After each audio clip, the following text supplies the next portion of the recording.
Today we are diving into two crucial topics: deprogramming from manipulation and understanding the social exclusion that comes along with that.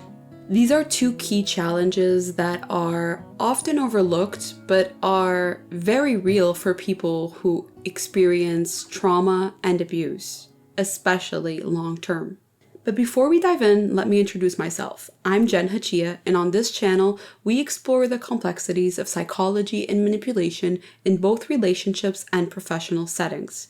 So if that seems interesting to you, you are welcome to subscribe. And if you are already a regular watcher, hello there. Now let's dive in. Navigating life after trauma is really tough, but when it involves escaping manipulation and abuse, it's even more challenging. Many survivors face a sort of re-entry into society that feels like a constant struggle, whether it's dealing with social exclusion, economic barriers, or simply finding a way to fit in again. But it's not just about surviving, it's about rebuilding. And that brings us to the main question of today. How do we heal and deprogram from manipulation? And how do we face the societal exclusion that happens after trauma? How do we even start integrating back into life without feeling like a total stranger to everyone else? Stick with me because we are going to break down some pretty interesting insights that will be quite helpful. So first, let's talk about reintegration in society after trauma. This process is often harder than people think. Survivors face very similar challenges to those encountered by formerly incarcerated individuals. Issues like unemployment, economic struggles, and lack of support. Bacon and Conway explain that trauma survivors, particularly those who have experienced prolonged abuse, often feel excluded from everyday life, whether it's due to stigma or the mental health challenges they are facing. The ironic part about this is that in many governments, there is more support to reintegrate formerly incarcerated individuals than survivors of abuse, because often survivors of abuse, especially the psychological kind, do not obtain validation at all by the system. So imagine coming out of an abusive relationship or environment, and you are not just dealing with the emotional scars, but with a society that may not understand what you went through and may even judge you for having gone through what you did. This makes it even harder to participate in normal economic, political, and social life, leaving many survivors feeling isolated and disconnected. This social exclusion can feel even more like the death of a soul. And according to Shangold, trauma can result in what is called soul murder, a term that reflects the deep psychological damage caused by long-term abuse, where survivors often feel disconnected from themselves and others, leading to the isolation, sometimes self-imposed and sometimes by society, who does not understand, pushes away, or simply doesn't want to deal with a struggling human. And this isolation can make reintegration feel close to impossible. Without a support system, survivors might struggle with boredom or a sense of purposelessness. To fight this, survivors need cognitive restructuring, reprogramming their thinking to build a healthy self-esteem and a sense of autonomy. But here's the thing, reprogramming can go two ways. Healthy reprogramming, as explained by research, involves creating a supportive system where you learn to regain independence by creating interdependent relationships with other people.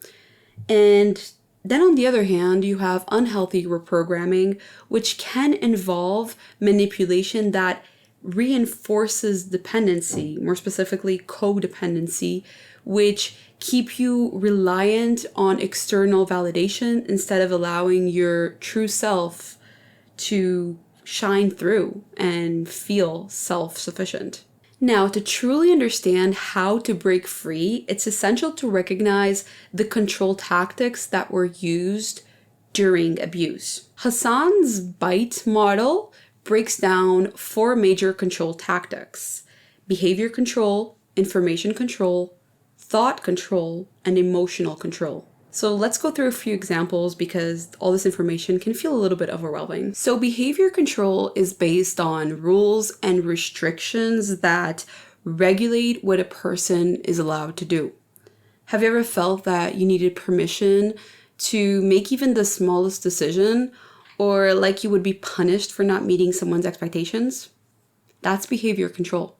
Information control is the manipulation of what a person sees, hears, or knows. This happens when an abuser limits your access to information that controls their narrative, or even mocks the information source that contradicts their narrative. And this is done to keep you isolated from other viewpoints. Have you ever been made feel guilty or confused for having your own thoughts or doubts about certain subjects, only to be met with resentment and more judgment? That's a way to perform thought control through manipulation. Emotional control is influencing a person's feelings and emotional responses. This is done by invalidating your feelings completely and inducing irrational fears to keep you dependent on them. So once you spot these tactics, you can start breaking free from them and rebuilding your sense of self. This is one of the critical aspects of healing because when you understand brainwashing, you learn that manipulation is not always obvious, and it often can look like care, guidance, or even hide behind social justice movements, especially in narcissistic abuse and narcissistic abusive communities that are also known as cults. And brainwashing doesn't always feel like control. It can feel like someone is genuinely trying to help you, which makes it even harder to recognize all of the time. So after you are able to recognize and acknowledge the abuse for what it was or what it is, the next step is to rebuild your self-esteem and start rethinking how you see the world. And finally, integration is not about forgetting or overlooking what you went through,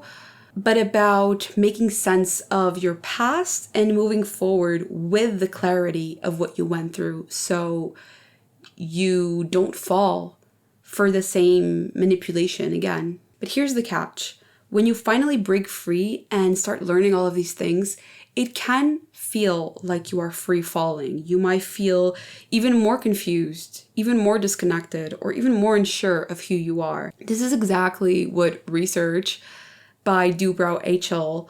Describes as cognitive dissonance in survivors of brainwashing. The way you once thought and acted doesn't seem like you anymore, but it doesn't mean that it was you. It just means that you were under a spell of sorts. On the next Life Lessons from Psychology video, we will be exploring exactly how to rebuild empowerment, which we have already explored in some of the videos.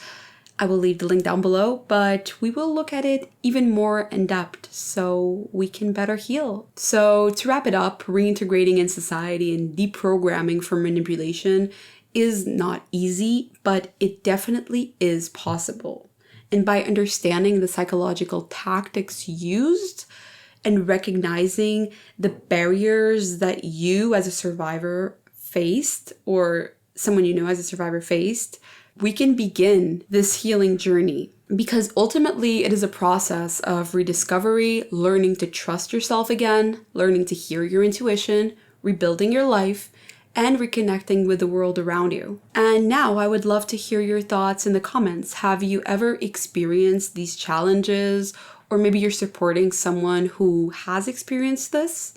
Let's talk about it. Remember that you don't always have to agree with me, and I'm always open to hearing different perspectives as long as we remain respectful. So if you enjoyed this video, don't forget to leave a like, and I will see you on the next one. Bye!